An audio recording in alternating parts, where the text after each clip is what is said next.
Nagsimulang likain ng Diyos ang langit at lupa. Winika niya, magkaroon ng liwanag.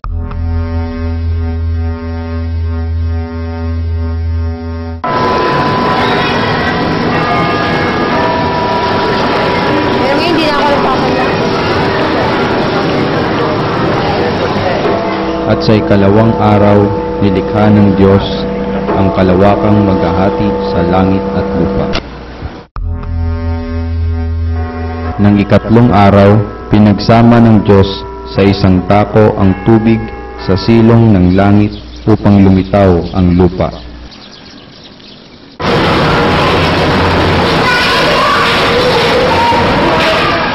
Sa ikaapat na araw, nilikha ng Diyos ang bituin na magsisilbing tanglaw sa langit.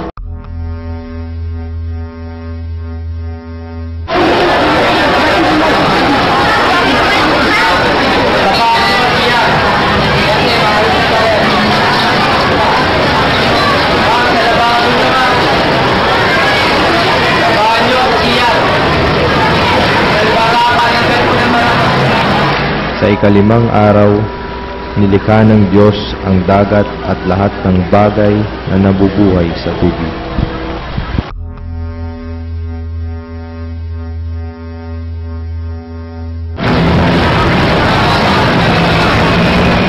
Pagkatapos likain ang lahat ng ito, sa ika-6 na araw, sinabi ng Diyos, "Ngayon, lalanangin ang tao."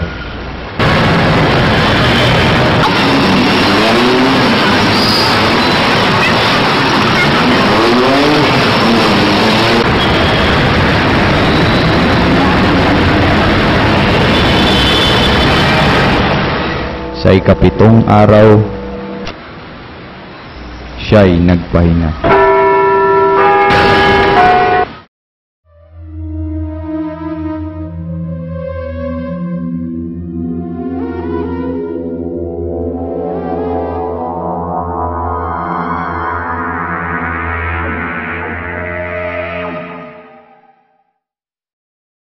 Simple lang ang buhay ko.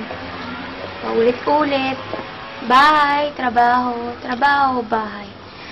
Mapunyetang kanong kasi yan. Kailangan pang bentahan. Call center agent kasi ako. Sabi na nga ang uwi ko eh. Sanay na ako dun. Kahit wala na nga ako kasabay sa jeep eh.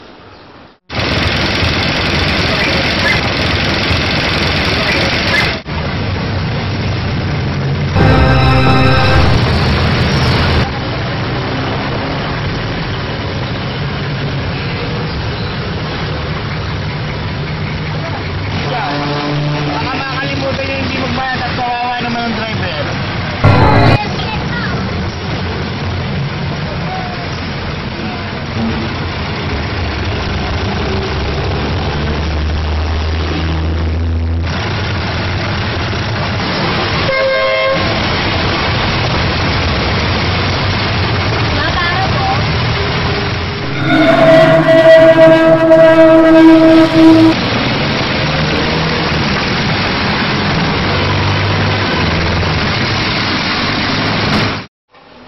Tahimik ang buhay ko nun eh. Kahit isang maliit lang kwarto ako nakatira. Tahimik yun.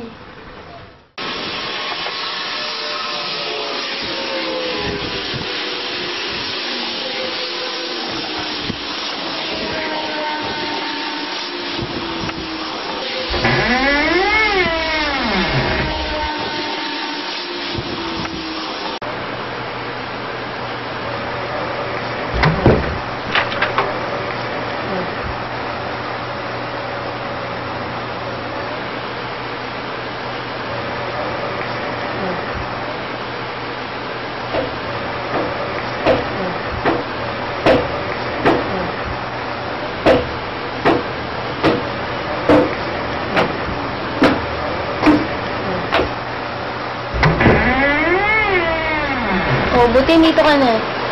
Punta, gimik ka na naman. Pupuntahan lang ako sandali. Hindi mo na antayin. Sige, ingat. Ha? Babu. Bye.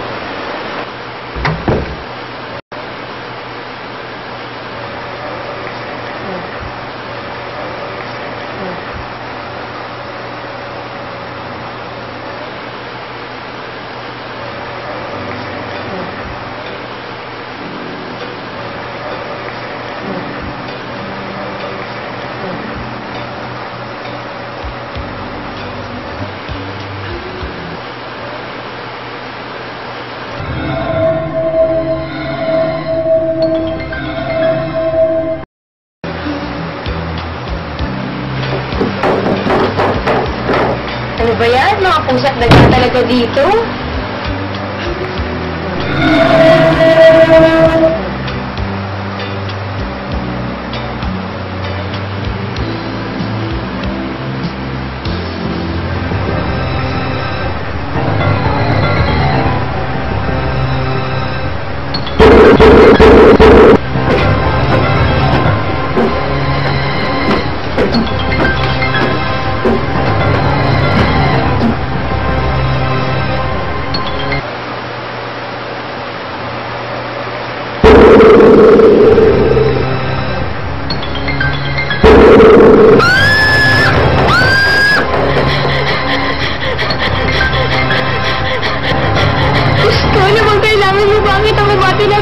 Tulungan mo ako, Diyos ko. Ano ba ito nangyari sa akin? Tama na, tigilan mo ako. Ano ba kailangan mo? Bakit ako ba tinatakot mo? Diyos ko.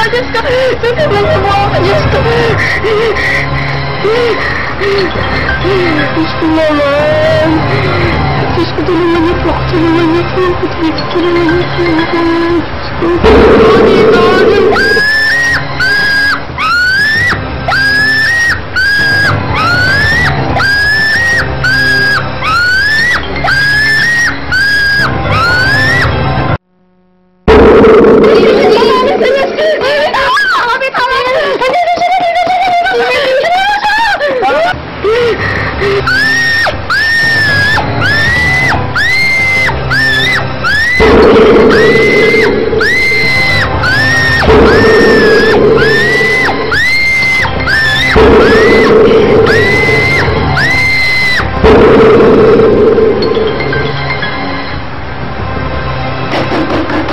Ano ba yan? Magpatulog ka naman, oh!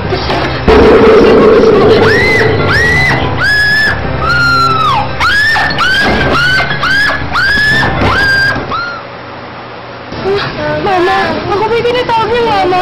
Hindi pwede. Hindi pwede. Kasi pananaglag ko na. Akala ko tapos na yun. Kinalimutan ko na siya. Pero bumalik siya pagkaraan ng 7 taon. 7 taon ng pananahimik at pagtanggi. At sa ika-7 taon, ngayon, ay ang pagsisisi. Ika-7 karawan na pala ng anak ko. Patawarin mo ko, Diyos ko.